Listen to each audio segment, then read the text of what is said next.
pessoal, o tema da aula dessa semana é Grécia, Atenas e a democracia, e a habilidade trabalhada é analisar os processos de formação histórica das instituições sociais, políticas e econômicas, relacionando-as às práticas dos diferentes grupos e agentes sociais.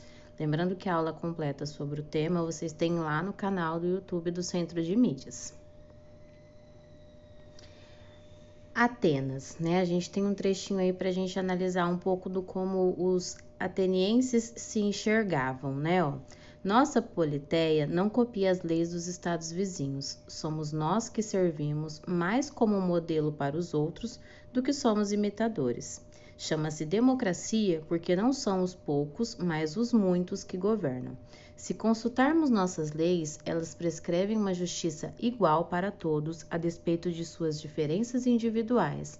No que diz respeito à estatura social, a evolução na vida pública se deve à reputação pela capacidade, e não se permite que considerações classicistas interfiram com o mérito, e nem a pobreza é impedimento. Se um homem é capaz de servir o Estado, ele não é impedido pela obscuridade de sua condição. Então, aqui está sendo descrito exatamente a questão da democracia, né, que como vocês já sabem, já viram anteriormente no ensino fundamental, a ideia de democracia significa um governo, né, o poder na mão do povo, e a origem da democracia é exatamente em Atenas, na Grécia Antiga, né? E o que fica bem claro aqui é que a democracia, ela permite que pessoas de diferentes classes sociais, né, participem, tenham voz ativa dentro do Estado. Lembrando que, dentro da sociedade ali, né, lembrando que em Atenas, a democracia, ela era uma democracia direta, né, ela não era representativa como a gente tem hoje no Brasil. Então, diretamente, esses cidadãos votavam e decidiam, né, ali dentro da sociedade, o que era importante. E quando a gente lê o trecho, fica uma ideia muito de que era uma democracia que abrangia a todos, né? Que não excluía ninguém. E ao longo aqui do processo a gente vai ver que não é exatamente assim, né? Quando a gente fala de classe social, né? Pobre, rico, aí realmente ela era abrangente nesse sentido. Porém, a gente tinha grupo, né? Alguns grupos que estavam excluídos do processo. A maior parte da população ateniense não fazia parte desse processo, não detinha esse poder, né? De participação política aí. A localização de Atenas, então a gente tem ali na Península Balcânica, né? Essa região que está marcado aí. O período é por volta do século X, antes da Era Comum, né? Os jônios, né? Os atenienses são descendentes dos jônios, dos povos, inclusive, que a gente viu na aula anterior. E a principal atividade comercial, até pela própria localização aí, né? Lembrando que se a gente está falando de uma península, é uma região cercada por água, o comércio marítimo era a principal atividade comercial. A sociedade ateniense, ela estava dividida aí nesses 5 grupos, né? Então, lá no topo da pirâmide, a gente tinha os eupátridas, que significa bem-nascidos. E por que eles tinham tanta importância, tanta relevância dentro da sociedade? Porque eles eram descendentes dos povos criadores, né? Dos jônios. Então, por isso, eles tinham as melhores terras e eles tinham direito a decisões políticas, né? A participação política. Lembrando que a gente está fazendo aqui, né, uma retomada da sociedade ateniense até o desenvolvimento de fato da democracia, né? Então, aqui nesse período, os eupátridas eram os únicos que tinham participação política, né? Que tinham direitos políticos, e isso era determinado pelo nascimento, né? Por eles serem descendentes dos povos criadores. Na sequência, aí, a gente tem os demiurgos, que eles tinham riquezas, né? Eles também tinham boas terras e tudo mais, mas como eles não eram descendentes dos povos criadores, eles não tinham participação política. Abaixo, né, os georgóis aí, os donos do meio de produção, terras, pequenos comércios, então eram os pequenos comerciantes, os pequenos agricultores e tudo mais. Eles não tinham também participação política e mais do que isso, né, eles estavam sujeitos a serem escravizados em caso de dívidas, né, então caso não pudessem pagar as dívidas, eles podiam se tornar escravos. Os tetas, que não possuíam terras, então eles trabalhavam nas terras de outros, né? E também estavam sujeitos aí à escravidão por dívidas. E os escravizados que estão lá na base da pirâmide, que, como a gente pode ver, não era tão difícil assim se tornar um escravo, né? Na Grécia Antiga. Então, a gente tem a definição aí de aristocracia, que é exatamente o tipo de governo que a gente tinha aqui nesse período, né? Que significa governo dos melhores. Quem eram esses melhores, né? Os eupátridas, que eram os descendentes dos jônios, povos criadores. Aí a gente tem na sequência, né, ó, com o tempo o poder do rei foi enfraquecido e os arcontes assumiram o poder, dando origem à oligarquia. Então, aqui, ó, de governo dos melhores, a gente foi pro governo de poucos, né?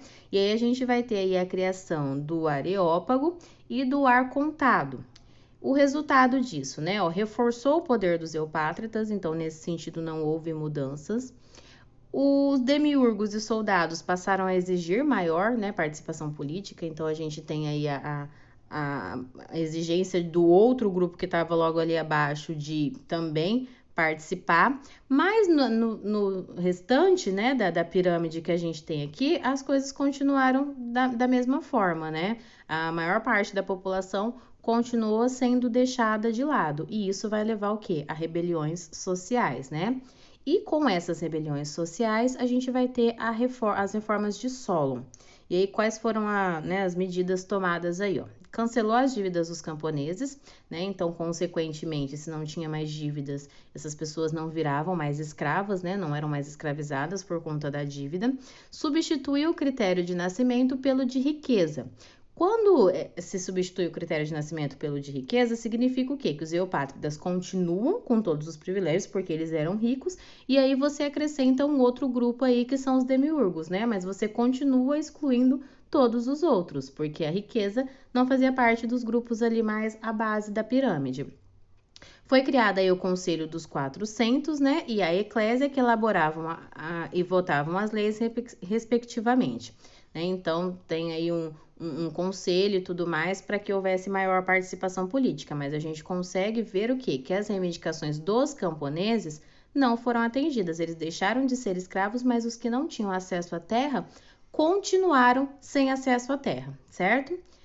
Na sequência, a gente vai ter aí o período da tirania, né, ateniense. Então, ó, a insatisfação de camponeses e eupátridas vai aumentar aquelas rebeliões que já tinham tido início ali, apesar das reformas de Solon, elas não solucionam todos os problemas, então essas tensões elas continuam, né? E aí a gente vai ter aí Pisístrato, né, que toma o poder em Atenas. Aí ele vai confiscar as terras da aristocracia e distribuir aos pobres. Então, nessa exigência aqui pelas terras, o Pisístrato aqui já resolve essa parte, né? Vai fazer empréstimos aos pequenos comerciantes, vai modernizar Atenas com portos e bibliotecas. Então, por exemplo, vai dar mais acesso cultural aos mais pobres. Porém, a gente está falando de uma tirania. Então, apesar de parecer, né, que ele está promovendo uma justiça social, na verdade ele acaba se tornando um tirano e depois de todas essas concessões, todas as pessoas que ousassem questionar, né, vai ter o quê? O uso da força contra os adversários, né? Então, a implementação aqui não é de uma justiça social, mas sim de uma ordem social, né? Então, por isso, um tirano. Na sequência, a gente vai ter as reformas de Clístenes. Então, a gente tem ali, ó, o Hípias e o Hiparco, né, que eram os filhos de Pisístrato. Quando ele morre, eles sucedem o pai, mas eles não têm, né, a mesma força ali, então eles são assassinados. E aí o Clístenes assume o poder. A primeira medida do Clístenes é a criação do demos, né?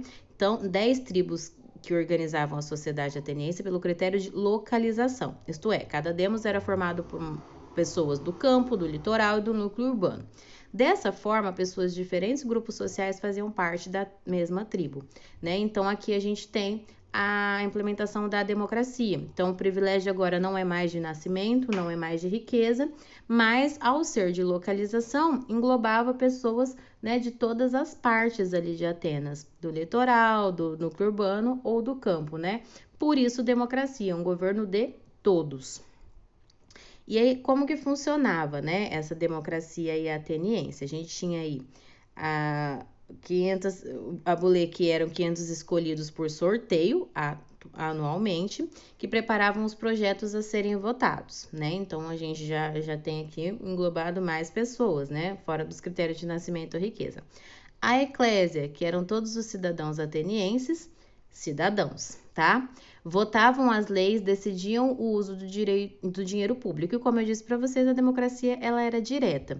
Só que os cidadãos atenienses, a gente tem a participação aqui de todos os cidadãos. Só que só eram considerados cidadãos atenienses os homens maiores de 18 anos, nascidos em Atenas e filhos de pais atenienses.